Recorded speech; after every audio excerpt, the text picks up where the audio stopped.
Okay, so there is a set defined order of execution when it comes to triggers. And listen to this.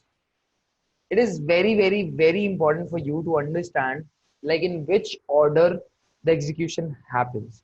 And that is exactly what I'm going to explain you right now. Make sure to like grab it into your soul so that you do not forget it in any case, because everything that you write down or everything that you create, you'll have to like take care of the order of execution, right? So that's what it is. Let's go and figure this out. No, all will not start executing at the same time. And it can never happen, by the way.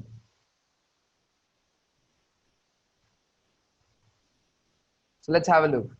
So number one step. So it's divided into step. Whenever a record gets changed or whenever a record gets inserted, uh, there are like set defined steps given to us by Salesforce itself that in this order we execute it, right?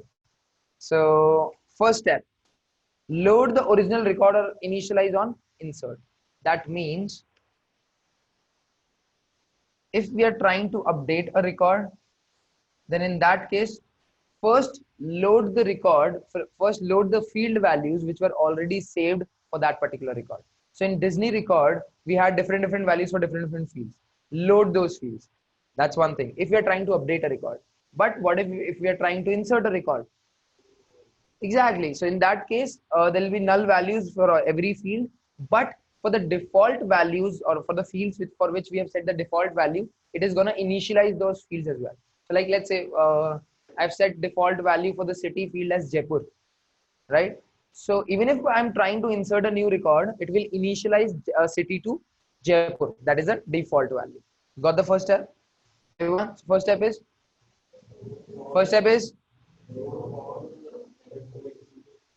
load the original record or initialize on insert. What is the first step? You want to stand up? What is the first step? Exactly. So load the original record or initialize on insert. That's what the first step is. Next step, override the old values, old record values with the new values. So there are old values, and then now you are trying to update the record. So you're going to set new values. So override those old values with the new values, right? And this all happens in terms of S objects, right? So load that original S object, initialize those field values, and like set those field values if you're trying to update that record, and then update the new values or override the new values to the old values. So if you're trying to change city from Jaipur to Jodhpur, then in that case, it will update that value. That's all what it's going to do. And after this, let's see what is going to happen. After this, it's going to execute all the before triggers, right? After updating the field values, it's going to execute the before triggers. By the way, it updated the field values or it overridden ridden the field value. The field values are overridden on the S object, not into the database. Nothing went into the database up till now, right? It's all happening in the code. Nothing up till now is saved or I mean, we haven't reached to the database yet. It's all happening inside our code, nowhere else, right? Then all the before triggers gets executed, right? Now if like let's say on a particular object you've created 4 or 5 triggers, and they all of these 4 and all of these 5 executes on before insert. Which one is going to execute first and which one is going to execute later? So you got the question first of all. So like step 1 is load the original record or override the initialize the values on insert. Second, override the values, and third is execute all the before triggers. So yeah, third step is fine, but let's talk about the sub point of third step. In before trigger, I've created B1, B2, B3. Which one is going to execute first? B1, B2, or B3? Which we created first? Yes or no? No.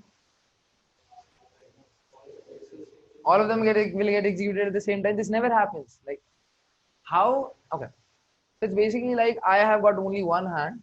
I have to execute it from this only. And how I can do five things at the same time. I'll do first, then the second one, and then I'm going to do the third one, right? So these are three triggers. Apex Runtime Engine is going to perform only one thing at a particular time. So what it is going to be. I created for the B1 first, then I created B2, then I created B3. So yeah, they all are insert. They all are before insert, let's say. BI, before insert, before insert. Now tell me. BI1, BI2, BI3. So what it is? I mean, which one will execute first? Okay, so it's random.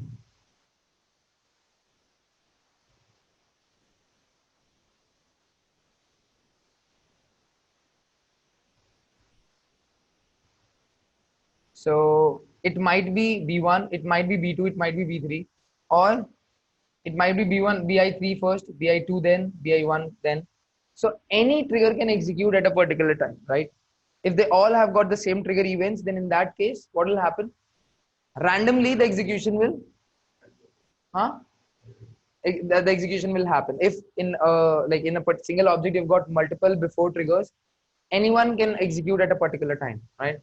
There's no set or defined way that this one will execute prior to this one. Any trigger, any before trigger can execute at like first, and any before trigger can execute after, right? A lot of no. There's another way that I'm going to explain you with which you can make it in order. So that's a problem, by the way. Imagine you guys have written 10 before insert or before update triggers. So in that case, what will happen? So it will execute randomly, right? Yes or no? If it will execute randomly, then in that case, I mean, we are thinking that the code will execute in a certain way, but it is executing in another way because there is already a trigger that got executed earlier. So that's a problem. So to solve this problem later in Apex Triggers chapter only, I can understand something that how we can set the order of different triggers. That there is a helper class design pattern that we have to use when writing down the triggers.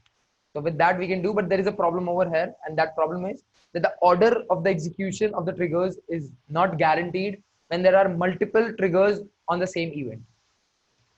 Listen to this very carefully. The order of the execution of the triggers is not guaranteed when there are multiple triggers on the same trigger event. You can write it down.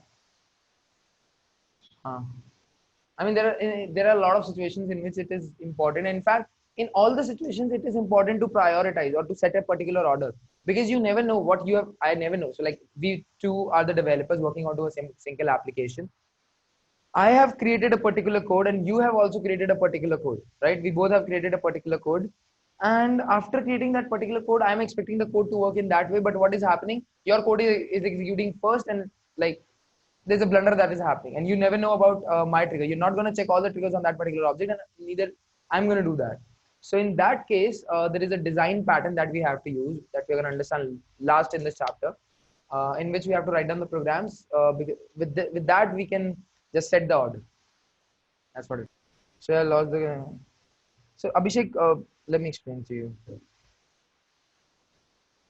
So what I explained was the trigger execution order. The first, the record gets initialized and the original record gets loaded, and then the new values override the the old values, and then all the before triggers gets executed. And I'm on to step 3, and in step 3, what I'm trying to explain is that if there are multiple before triggers on a single object, then in that case, which one will execute first? So the answer is in random order, in any order they can execute. There's no set order for that.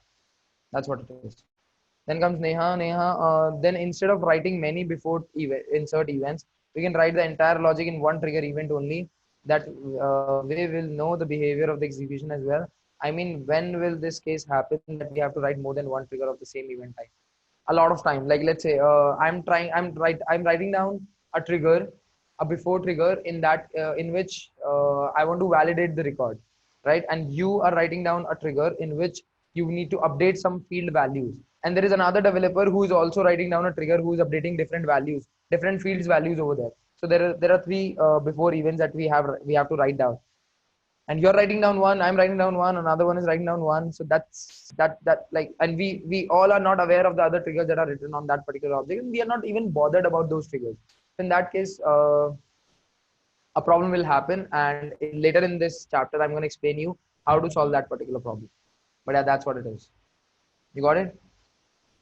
That's what it is. When it comes to step 3, execute all before triggers. Then comes run the system and user defined validation rules. So yeah, process builder gets executed first, or the validation rules gets executed first?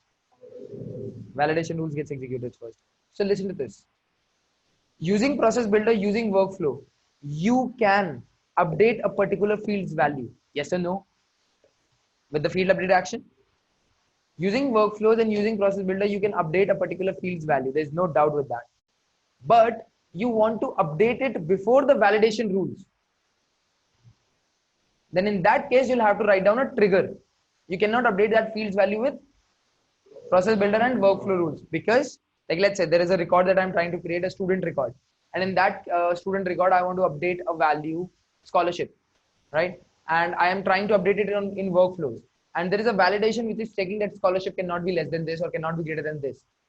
So it should like, the value of that field should be updated prior to the validation rules execution, not later, right? So but process builder and workflow will execute it later. So that's the problem. So in that case, what do I need to do? I need to write down a before trigger. That's what I have to do, right? And in that before trigger, I can update the value for that scholarship field. And after that, what will happen? All the system defined and the user defined validation rules are gonna execute. First of all, let's talk about what is system defined validation rules. What are they? System defined validation rules. Email field, is it matching the particular criteria? Are all the required fields entered or not? These are the system defined validation rules, right? And then comes user defined validation rules, the validation rules that we create. Those are user defined validation rules. So in the fourth step, what happens? The system defined validation rules and the user defined validation rules gets executed. And if there is an error, then in that case, the before triggers execution gets rolled back. Error is shown to the user. All these steps are rolled back then. That's what happens. Is it clear? But if the record passes through the validation rule, then it will go to step. And what it is, let's have a look. It will save the record into the database. But listen to this.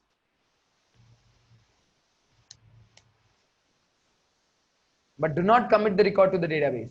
So it is saving the record to the database, but it is not committing. So commit is basically finally saving into the database, right? So it is not gonna commit it yet. It's not gonna commit it. It will save the record into the database so that we can get the value for record ID, for created date, for modified date, for created by, for modified by, and other fields. But it will not commit it into the database. Clear? Commit basically means that, like, okay, so if I'll ask you to sit on this chair, but at any point of time I can ask you to leave. So that's not committing the database. But if I'll ask you to sit on this chair and this chair is fixed for you now, you're saved into the database. So like, that's final commit. And when we understood that rollback and transaction control and rollback thing also, what we were doing, there was methods were executing. And even if we are saving everything into the database, it can be rolled back. So that's what happened. What can happen over here as well. And let me tell you why it is not committing into the database. Because there might come an error in the after trigger. There might come an error in the process builder. There might come an error in the workflow rule. So in that case, everything will be rolled back, and the record that you inserted, the record that you updated into the database will also get rolled back. So that's the reason it is not committing it into the database. Is it clear? Everyone? Cool. Then sixth step, execute all after triggers, right? Now this is how the execution happens, and you have to like understand it very, very well. It's very important. If the record got finally committed into the database, all the steps got executed, and if it didn't got committed into the database, then it didn't got executed. It will definitely show an error if you're trying to insert a record or update a record or whatever database event you're trying to do with the UI. If there is an error coming into any of these steps, it will show it to you. Just now, we updated an after trigger, and there was an error over there, read only, right? But it saved into the database, but then it again got rolled back, right? Because of that error. So that's what it is. But once you commit it into the database, it cannot be rolled back. That's what it is. Then comes execute the assignment rules, right? Assignment rules are there on which object? Nikhil, assignment rules are there on which objects? What is an assignment rule? Assignment rules are basically used to assign the records to the owner based on different criteria, right? And this is available only on two objects: lead and case. Lead assignment rules, case assignment rules, right? So for if you're trying to make that database event, or you're trying to insert a record or update a record, and if it is of lead object and case object, and the assign through assignment rule is checked, then in that case assignment rules will be executed. But if it is for any other object where the assignment rules are not there, then this step will be omitted because there is no assignment rule. So what we're going to execute, that's what it is. Is it clear? So all the assignment rules will get executed. Now Charvi, what is an auto response rule? Read that. What is auto response rule? Exactly. So whenever a record is getting created and you want to send an email automatically based on different criteria, there are auto response rules that you can create. On which object there are auto response rules? Again, lead and case, right? So that's what it is. And if there is another object on which we are trying to execute the auto response rule, on which there is no auto response rule, then this step will be exempted or will be omitted. Then the ninth step, execute the workflow rules. See how late. Before triggers got executed on the third step, and workflow rules are getting executed onto the ninth step. That's how the order of execution works, right? That's what it is. Is it clear? So all the workflow rules, which are there on that particular object will get executed. Now, again, another question: if there are 5 workflow rules on that same object, which one will get executed first, and which one will get executed later? No sequence, no order. In any order they can execute, right? So that's a limitation or a problem with workflow rules. Can we solve it with any other tool? We can solve it with process builder, right? When we studied process builder, I explained it to you that in this we can execute the things in particular order, right? So that's what it is. Yeah, I'm not fine. So in that case, we'll set that fields value as unchecked. And by the way, like when you talk about creating a record through trigger, you want creating a record through trigger. You want to create a record through trigger, or what do you want? Insert a record with the trigger. So in that case, there is a field value in that S object that you can modify. Assign using active assignment tool that if it is checked, then you can make it unchecked with in the code itself, in the before insert trigger. In the before trigger, you can do that. Cool. So let me see if there is anything on the chart. I think there is. I was user object, it assigns any task to a user. It never assigns any task to a user, Abhishek. It assigns the ownership to the user. It assigns the ownership of that record to the user. Only for that particular record. Depends on which object you're trying to. If you're trying to insert 10 records at the same time, in that case, if you want to do it for all 10 of them, you'll have to do it in the loop. Or else, if you want to do it for a particular record, just do it for a particular record. Okay. So next is if there are workflow field updates, then execute the field update. So like after executing the workflow rules, if there are any field update actions, it will execute the field update action, right? It will update the field. And after updating the field, what will happen? Like it is updating a record. Don't you think so? Yes or no? So don't you think it should go back from step 1 to step 12 again? Yes or no? This will happen, right? So read this one. If a record was updated with a workflow field update, then execute before and after triggers created on the object in the context again, but only once, right? So that's what the step is. If the record was updated with the workflow field update, then execute before and after triggers created on the object in the context again, but only once. So imagine I've created a student record. Initially, before trigger got fired, it got saved into the database. After trigger got fired, and then later on it went to the workflow rules. It executed the workflow rules. Then there was a field update action which was updating the field of student's name. It was adding Mr. or Miss in the front of it, right? When it will update that record, don't you think the before update and the after update trigger should get executed? It should, right? So it will execute that trigger once. It will execute that before and after trigger once again, and then it will come back to workflow rules. So yeah. The another workflow rules which are left, and it will only execute the another workflow rules if the reevaluate the workflow rule after field update is checked. Do you remember in field update actions there was a checkbox reevaluate the workflow field update after reevaluate the workflow after the field update? There was a checkbox, right? So if you'll check that checkbox, then only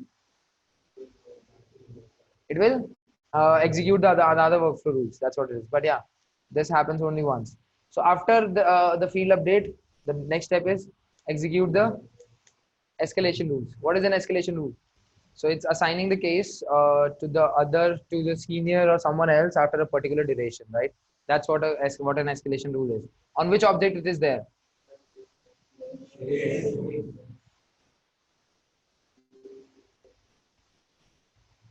Case, exactly. So if this operation is happening onto the case object, then in that case execute the escalation rules. And if it is happening on any other object, then in that case there are no escalation rules, and then in that case this step will be omitted or will be exempted. Clear? Then next, update the roll-up summary fields and cross objects of formula fields. Right? If there are any roll-up summary fields on that particular record or cross object formula fields on that particular record, update the value of that. Right? Why it is happening at so late? Because the field values of yeah. So sorry, what was I saying? Update the roll-up summary fields and update the roll-up summary fields and cross object formula fields, because roll-up summary fields value is calculated based on some other records field value, and cross object formula fields value is also calculated from some other objects or other records field value. So update the values if you think that's what is required. Clear, everyone? Cool. Next step, repeat the same process with affected grandparent records. So when you update a particular record, and if this record is related to a master object, then you have to update the master object again, right? So repeat the same process with the grandparent record and the parent record. That's what it is. All the processes that are there on that particular object will also get executed. So after the workflow rule, the process builder or the process that we have created using the process builder will get executed. Then escalation rules, then roll up summary fields and cross object formula fields, and then this will repeat with the grandparent records. Next, criteria based sharing rules. What is criteria based sharing rules? What are criteria based sharing rules? Hina. Exactly. So based on a particular criteria, we are sharing the records, and this comes into sharing rules, right? There are two types of sharing rules: owner-based sharing rule and criteria-based sharing rule. So criteria-based sharing rules will get executed, and it will define that who users, like, or which of the users in our org will have access to the particular record that we are trying to insert or update into the database. Is it clear? So this step will happen, and after this, in the 17th step, what will happen? Commit all DMR operations to the database.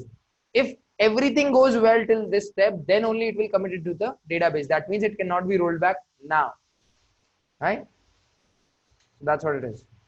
And on the 18th step, execute post commit logic such as sending emails. So if in between, in workflow rules, there was an email alert, there was in the trigger also we written down a code which should send an email to someone. It will not send that email. It will not execute the things which should be done only after the record gets committed into the database. So it will execute it after that. That's what it is, right? So this is the trigger order of execution. This is very, very important.